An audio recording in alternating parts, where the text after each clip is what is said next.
Obrigado, vereador Alfredinho. Eu quero aqui cumprimentar os vereadores que me antecederam, principalmente pelas sensibilidades que todos trouxeram aqui no microfone, para falar da situação que vive o nosso povo, o nosso país e da nossa cidade, não foge ao retrato da pobreza que assola o nosso país. E a gente vê nas palavras carregadas pelos vereadores aqui, que realmente andam e lidam com a população pobre da cidade, vem o conhecimento de fato, o conhecimento daqueles que lidam com a dor alheia, daqueles que lidam com o sofrimento alheio, que hoje, por onde a gente passa na nossa cidade de São Paulo, principalmente mais nas pontas, na periferia, é triste ver a realidade de famílias inteiras que não têm o que comer, que perdem o que tem para vestir, como o vereador acabou de falar das enchentes, que perdem os seus empregos pela situação da pandemia, da economia, e com isso vem aquela dificuldade para dentro de casa que atormenta a todos, que é o fantasma da fome, muitas vezes. O fantasma de não poder pagar um aluguel, muitas vezes. Só quem sabe, quem passou com isso na pele, sabe o que é não ter um que comer, ter dificuldade para comprar o seu alimento, de sustentar a sua família, de não ter um pãozinho para comprar na padaria, que até o pão aumentou. Você vai comprar hoje 3 pãozinhos na padaria, é R$ 3 praticamente, lá em Itaquera. Olha só, você imagina, para as famílias que ganham um salário mínimo, que agora vão pagar R$ 100 no botijão de gás, R$ 3 para comprar o pão, não come. Não tem condição. Tem que arrumar uma alternativa para pôr no café da manhã das pessoas. Aí é onde surge aquele bolinho de farinha de trigo. Eu já passei por isso, eu sei muito bem do que se trata. E quando a família perde o emprego, você imagina a situação. Muitos vivem de aluguel, aí são obrigados a viver em ocupações e comunidades, e muitas vezes tratados como marginalizados da sociedade, o que é triste.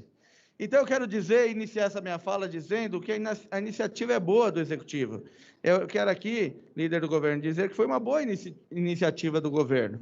E é importante que seja, afinal de contas, o prefeito foi eleito para poder estar atento à necessidade da população. E todos sabem aqui, quem me conhece, e quando eu tenho que subir aqui e falar bem, eu falo, e quando eu tenho que subir para falar mal, eu falo também. Eu não tenho problema com isso. Então, a iniciativa é boa, eu não vou negar isso, e acho importante que a gente reconheça isso, ponto. Estou falando escrito contra o projeto, não, escrito a favor do projeto. Agora, nessa iniciativa que é boa, pode ser melhorada. Ela pode ser melhorada e eu vou dar alguns elementos aqui. O nosso substitutivo vai trazer esses elementos. Um deles é da abrangência da população que irá receber esse benefício. A abrangência da população que irá receber esse benefício, ela pode ser considerada, e no nosso substitutivo traz, as famílias que entraram após setembro de 2020 e que se encontram nessa dificuldade na mesma situação de quem foi inscrito em 2020. Nós temos cerca de 140 mil famílias apenas que foram inscritos no Cadastro Único após 2020, que pode ser absorvida pelo programa. Então, esse debate, senhor líder do governo, temos que estar atento para poder fazer justiça para quem precisa. Justiça para quem precisa. Então, essas 140 famílias que estão lá, que entraram no Cadastro Único, estão aguardando ser contempladas pelo Bolsa Família após setembro de 2020, devem ser incorporadas a esse plano emergencial municipal. Devem ser. E nosso substitutivo traz isso e a gente espera que o governo tenha a sensibilidade de aprovar essa mudança.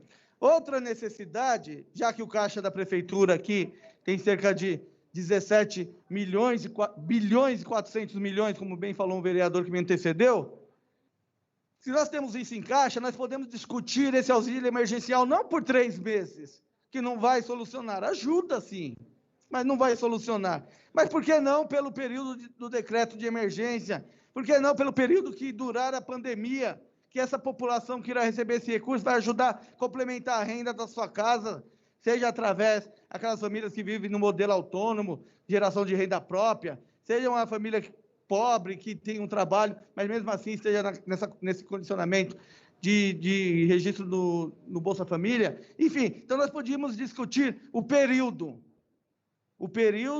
ser esticado para quando durar a pandemia ou quando durar esse decreto de emergência. Eu acho que isso já que a gente tem dinheiro na prefeitura, temos condições de fazer isso. E não só porque tem dinheiro na prefeitura. Governar é definir prioridades. E a prioridade nesse momento não é recapear ruas. A prioridade nesse momento não é fazer ponte, viaduto. A prioridade é cuidar do cidadão que está passando fome, dificuldade e não tem o sustento dentro da sua casa para alimentar sua família. Então, com isso, tem condição de remanejar a prioridade e atender essas famílias, sim.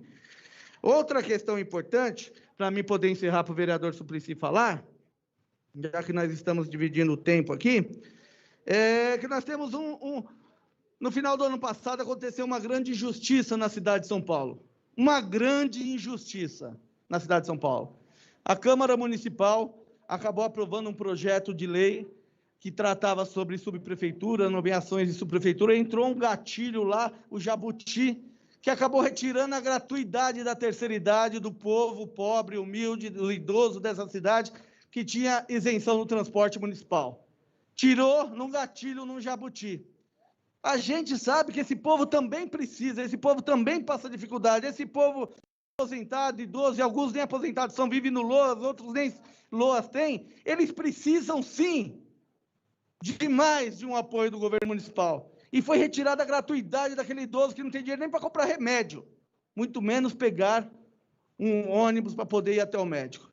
Eu fui para um protesto em frente ao Santa Marcelina do Itaim Paulista, que fechou o pronto-socorro, não é mais portas abertas, pelo senhor João Dória.